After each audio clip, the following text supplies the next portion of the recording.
விக்னேஷ் என்ற ஒரு சிறு பையன் தனது அம்மாவுடன் ஒரு கிராமத்தில் வாழ்ந்தான். அவன் புத்திசாலி, நையாண்டி பையன். ஆனால் ஒரே ஒரு விஷயத்திற்கே பயப்படுவான்: இருள். ஒவ்வொரு இரவும் அவன் அம்மாவிடம் கேட்பான், இருள் எப்படி வரும்? இது ஏன் எல்லாத்தையும் மறைக்குது?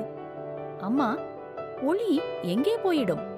அம்மா சிரித்தபடி சொல்வாள், ஒளி எங்கே போகல, அது உன் உள்ளத்தில் இருந்து பிறக்க வேண்டியது. விக்னேஷ் அதை கேட்டு குழப்பமாகி போனான். ஒரு நாள் கிராமத்தில் மின்தடை ஏற்பட்டது. முழு கிராமமும் இருளில் மூழ்கியது. குழந்தைகள் கத்தினர், பெரியவர்கள் தீயின் உதவியுடன் நடந்து சென்றனர்.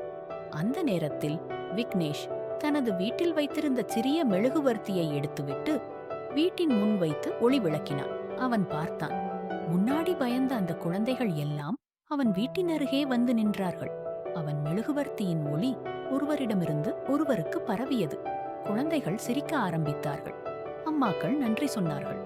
அந்த இரவில் விக்னேஷ் தனது அம்மாவிடம் சொன்னான், அம்மா, ஒளி வெளியில் இருந்து வரவேண்டியதில்ல, நாம தான் ஆரம்பிக்கணும். அம்மா மெல்ல சிரித்தாள். கதையின் நீதி: ஒளி என்பது எப்போதும் வெளியில் இருந்து வராது. சில நேரங்களில் அதை நாம் தான் ஆரம்பிக்க வேண்டும்.